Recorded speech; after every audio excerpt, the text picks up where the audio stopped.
Успех Форда в создании бюджетного автомобиля привел его к мысли о том, что аналогичный проект можно запустить и в авиационной индустрии.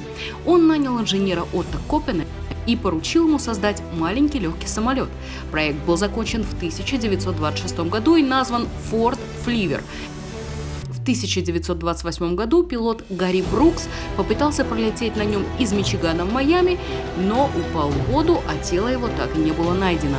Эта авария, собственно, и положила конец проекту.